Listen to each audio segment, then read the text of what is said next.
Hyderabad ఉప్పల్లో ఉలిక్కిపాటుకు గురిచేసిన murder కేసును 12 గంటల్లోనే ఛేదించారు పోలీసులు. అనుమానంతో భార్యని భర్తని హత్య చేశాడని తేల్చేశారు పోలీసులు.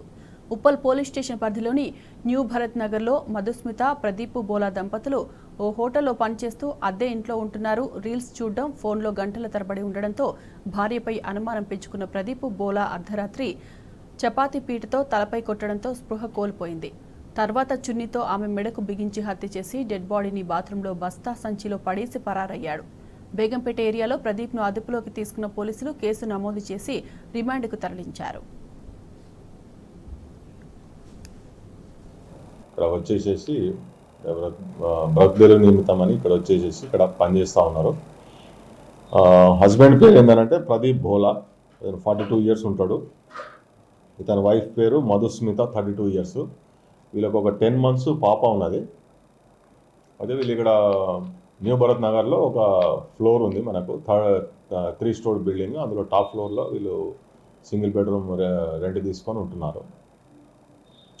అయితే నిన్న మనకు ఇన్ఫర్మేషన్ ఏంటంటే ఆ ఇంట్లో నుంచి ఒక దుర్వాసన వస్తుందని చెప్పేసి మనకు ఇంటిమేషన్ వచ్చి వాళ్ళు ఓనర్ వచ్చేసి లాక్ బ్రేక్ చేసేసి ఇంట్లోకి వెళ్ళి చూస్తే బాత్రూంలో ఒక మూట పెట్టి ఉన్నది. అక్కడ నుంచి అన్ని ఈగలన్నీ వాలి ఉన్నాయి, దుర్వాసన వస్తుందని చెప్పేసి ఆ సమాచారం మేరకు మనం ఉప్పల్ పోలీసు తర్వాత మేమంతా పోయేసి అక్కడ చూస్తే ఆ మూట విప్పి చూస్తే అందులో నుంచి ఒక మహిళా శవం వచ్చింది.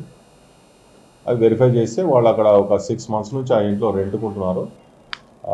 అమ్మాయి శవం ఉన్నది కానీ హస్బెండ్ అమ్మాయి చిన్న పాప, వాళ్ళ పాప లేరు. వాళ్ళంతా వెరిఫై చేస్తే వాడు అక్కడ మనకు టిఫిన్ సెంటర్లో కోనార్క్ టిఫిన్ సెంటర్ అని ఉంది, road side Konark tiffin centre ఉంది, అక్కడ పనిచేస్తూ ఉన్నాడు మాస్టర్గా. తర్వాత ఆ డెడ్ బాడీని మొత్తం అన్నీ మనము క్లూస్ టీమ్ అంతా పిలిపించేసి దాని ప్రాసెస్ అంతా కంప్లీట్ చేసిన తర్వాత పోస్ట్ మార్టం నిమిత్తమై మనము గాంధీ హాస్పిటల్కి షిఫ్ట్ చేసినాము.